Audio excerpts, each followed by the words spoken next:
All right, so now this is my weekly top 10. Again, Daniel's off on vacation, running around with his kids.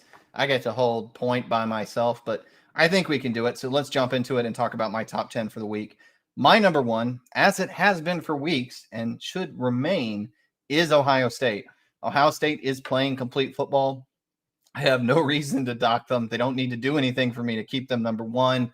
Offensively, they have every bit of skill position talent that Tennessee has and better. They have a great quarterback that's playing high level football. But unlike Tennessee, they have a good defense. And so they are the one, I think, right now, complete package that can play and stress you in every aspect offensively, which is very important in the modern era of football. And then defensively, they have a defense to complement it. And I don't think anyone else can quite match that. My number two, as of right now, is Georgia. Georgia is not as fancy or flashy as Ohio State, but they are sneakily maybe just as good from a pro angle. They've got great running backs. They have one of the best tight end rooms in years. They have solid receivers and they have solid quarterback play for efficiency football. What they don't have is the same level of explosiveness that Ohio State has. And even though I think their defense is better and they continue to play at a high level, Vanderbilt is a bad team, but they're a bad team actually with a sneakily good offense. Georgia just shut them down like it was nothing.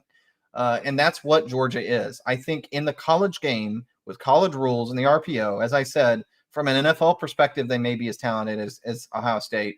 From a college perspective, where wide receiver is king, where the vertical passing game is so important, I know it matters in the NFL, but here, that is what wins you football games. And they're just not as explosive as Ohio State. And so right now, I think Ohio State is the better football team. My number three is Michigan. And you look, man, all they do is beat the teams in front of them. They played what I think is a pretty darn good Penn State team. I don't know that they're completely sold that Penn State's a top 10 quality team. I wasn't sold on that last week, but they blew them out, and they did it on the ground in an impressive fashion. Defensively, Michigan looks as good, maybe even better than they did last year. And if you can ground and pound like they do, if you can play efficiency football and they keep finding more and more ways to be explosive offensively, you pair that with a high-level defense, and you've got a playoff caliber team. It's just unfortunate for them that they got Ohio State in front of them. My number four is Tennessee. I already had Tennessee floating around, I think somewhere around number 6 last week in my top 10, and obviously beating Alabama moves you up. The way I always do my criteria is to talk about, how did you do against your schedule and how would someone else have done against their schedule? Off that metric, I considered putting Tennessee ahead of Michigan. I strongly considered it. They blew out LSU, who I think is a pretty good football team. They just beat Alabama. Beating a top 3 team is something that no one else has done this year, or legit top 5 quality team, and they did it straight up. Tennessee is a great football team, but the LSU game has an asterisk because LSU did sort of have an implosion. They lost the whole left side of the line. As of that game, the left tackle was ill and hospitalized. The left guard goes out in the first quarter. They implode. So really, I'm kind of evaluating Tennessee almost entirely on that Alabama game. And here's my problem.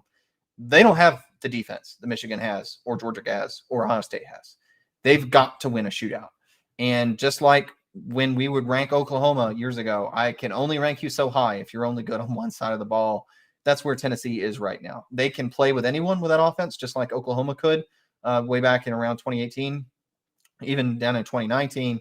But just like we saw, Oklahoma plays LSU in 2019, they can't stay with them because suddenly you've got to score, and you've got to stop them from scoring. And suddenly you end up on the wrong side of the avalanche facing a good defense. But probably more like 2018, where they played Alabama. Their offense looked great in that game, but all it took was 3 sputter drives at the beginning of the game to put them in a hole they couldn't possibly dig out of because Alabama scored almost every possession that game. That's my problem with Tennessee compared to the ones in front of them. My next team, number 5, is Clemson. Clemson continues to play undefeated football. The best thing I can say. The defense is very good. The offense is improving. They have a run game now. They have a semblance of a passing game. And if they can have that to complement a defense, they are a very good football team. And importantly, they go out and they handle business against what is a pretty darn good Florida State team. And that's something I can't say about my number 6 team. That team is Alabama. And Alabama's tough because they got a loss. Some of the teams behind them right now in my ranking don't have losses yet. But here's the deal. playing Texas and beating them, I think Texas is a top 10 quality team. They had problems. Hudson Card gets injured. They still won that game. I don't know how much of a big deal it is or isn't to beat Texas A&M. That's a top 5 or top 6 team in terms of talent. That's also a team that has a lot of issues, but they found a way to win that game. And even the Tennessee game, they lose, but they lose in a last-second field goal where they dig themselves out of a hole. And when you look at the teams behind them, there's nobody behind them that I'm going to pick to beat them. And I don't know that there are many teams behind them that I would expect to go 2-0 versus Texas and Tennessee either. So it's hard for me to drop Alabama a lot further than that. I also think, push comes to shove, Alabama's going to continue to play good football. And as you've heard a lot of people say this, and I believe Josh Pate's another one that said it, Alabama has the potential, due to the talent on that roster, to be the best football team overall at the end of the year. I still see that. I agree with him on that point. The receivers are young, but I will say this game, the reason Alabama kept pace is those young receivers, Prentice and Bond in particular, 2 freshmen, showed up. And if Alabama starts getting real production out of those freshmen, and you're starting to see guys like Bergman, Holden for them start to fade into the background, they're going to take some big steps forward as a football team. And if they can figure out whatever imploded defensively, they've got a shot to absolutely be a shot to make the playoffs and then win it. But they've got their work cut out for them. My number 7, and I will say this is tenuous. So if they lose, understand it's USC. They are currently winning by 7 against Utah. Utah is currently driving in the fourth quarter to tie the game. By the time this video releases, Utah may have won. You can throw this out. Sorry. I have to assume USC wins the game. I got to do a top 10. I'm on the East Coast, and I cannot wait till 1 a.m. to do this top 10 to see what happens in this game. So right now, I think their offense is very good. They've really kind of blew up early against Utah, and they've shown really what makes Lincoln Riley special as a play caller, and combining it with Addison, who got banged up and was in the injury tent a minute ago. Quarterback play from Caleb Williams that I think is high level, but still shows some of the sort of spottiness that you get from him as a football player. And so you end up with a USC team that I think sort of tenuously holds on to that 7 spot. My number 8 right behind him is a team that I think is sneakily similar, and that's Ole Miss. Ole Miss struggled early and really all through the game to put away Auburn. They constantly had a lead. They constantly couldn't stop Auburn offensively. Auburn has a good rushing attack. They've got one of by far the best running backs in the country in Tank Bigsby, who unfortunately for him has to do almost everything by himself. Auburn has figured out a little bit of what they want to do with Robbie Ashford. You could tell in that game versus Ole Miss, but Ole Miss still got just gouged defensively. They have not played great competition to this point. Their offense looked good against Auburn, and Auburn is a good defense, and they moved the ball pretty darn well. Jackson Dart played good football. He was throwing it well, actually ran it some. They've got balance in the run game. They got weapons like Zach Evans. They've got a solid receiving core. I like Ole Miss. I'm not necessarily sold that they're going to stay here.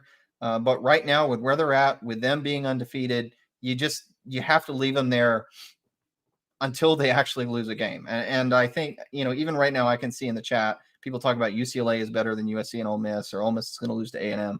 Like, I don't really feel like Ole Miss is going to stay undefeated. In fact, I think they're going to drop 2 to 4 games this year because they've got a pretty backloaded schedule. They've got all the good teams in the SEC West are still to play, and I think they're going to drop some. But right now, undefeated, I got to put them there.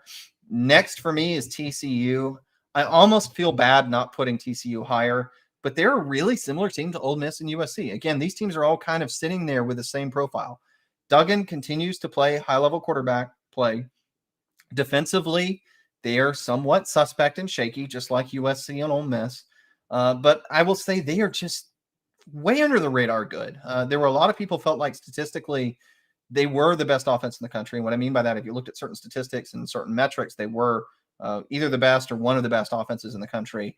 They are way faster and more athletic than I think a lot of people realize if you haven't really watched them. They have the ability to have balance. They are getting good quarterback play. They've got every piece you want to have. My concern is frankly, this year, I don't think the Big 12 is playing very good defense. That's not just a trope. The old early 2010 days when they were all playing RPO and the rest of the conferences weren't, and they said, look, if you had to play RPO every day like we do, you'd look bad too. There was some merit to that, which SEC fans don't want to admit. Like the Oklahoma State, here where they're left off in 2011. I don't think they're beating Alabama and LSU because of how good those teams were, but there's something to be said that those teams, Alabama and LSU teams, never really had to face a true RPO team. That's not true anymore. Everybody's running the RPO. There's nothing special about what's happening in the Big 12 offensively. Their defenses are just kind of bad. And I think Texas is kind of the one exception. TCU's defense is fine, but it's not great. And that's why I right now have them behind USC and Ole Miss. My number 10 is UCLA. And people were mentioning them in the chat. My problem with UCLA is I'm also just not convinced of what they've done to date. So USC and UCLA have the same problem, really, and it's a reflection of my honest opinion, which is I don't think the Pac-12 is that great. But they're undefeated teams. They all happen to have magically not played each other yet. That'll sort itself out at the end of the year. Like, you go through UCLA schedule. Bowling Green is really bad this year. Alabama State, FCS team. South Alabama, converted FCS team that's not great. By the way, you beat them by 1 point, 32-31. Colorado is awful this year. Washington is not a great team, and you won by a touchdown. Utah, I don't really think Utah is that great of a team. You beat them by 10. And I say this as Utah is right now trying to tie the game with USC. But this is the problem. There's this whole mix of USC, UCLA, Utah teams that are all floating around 10 through like 20 to 24. I'm not sure how many of these teams would really be that high in my ranking if they played in a different conference. I'm not sure what their records would be in a different conference, but it's hard for me to leave undefeated teams out of the top 10. I do think UCLA's run game is legit. What they do with Charbonnet is phenomenal. If you're a Michigan fan, man, you got to be drooling over the fact that you could have had Corum and Charbonnet in the backfield at the same time, rotating between those two. It's an absolute shame that Michigan lost him because just in view of who Michigan could have been. But that's my top 10. I will say the interesting one to me that's floating outside the top 10, and I talked about this earlier on in our live show when I record this on Saturdays, is Texas. I think Texas is probably a top 10 quality team. I think with Quinn Ewers, who they are right now, if they had been that way all year, they would be a top 10 team. And I don't know how the Alabama game would go. And people never understand what we mean by when we say this. If Ewers is in the game, they're going to have to get out of script. They're going to have to play an Alabama defense that replaced a couple DBs right when Ewers went out because they had some guys getting beat. And Alabama would be responding offensively to what Texas is doing. I don't know how that game goes. If you want to say Texas probably wins, I'm not going to argue with you. But it's hard to make an assumption of how that game turns out. The bigger thing to me, the Texas Tech loss is the reason they're not in my top 10. Texas Tech is a solid team. I think they're reasonably good, maybe sneakily good. They're pretty solid. You shouldn't be a top 10 team and lose to them for your second loss. And so they're being held out. But that you can chalk that up to the fact that Hudson Card was out there on a tweaked ankle. And, Ewers is unavailable. And maybe, I mean, that probably is why they lost that game. Even though the defense did fold late in the heat, it was probably would have pulled it out anyway with a better quarterback situation. So Texas is sort of an interesting caveat to me because they're one that I feel like I have to leave out because they've got 2 losses. But there's a big part of me that wants to excuse the situation due to quarterback injuries, which I always say quarterback injury is the one excuse that's valid, especially in college football, where you don't have a lot of reps and almost no one has quality backup quarterbacks. You get an injured quarterback for a game or two and you lose a game or two, you got to make a lot of exceptions for it. And so there's an argument for me to putting Texas in the top 10. That's it. So that's my top 10 for the week. Again, major props for Tennessee on their big win over Alabama. Alabama falls back.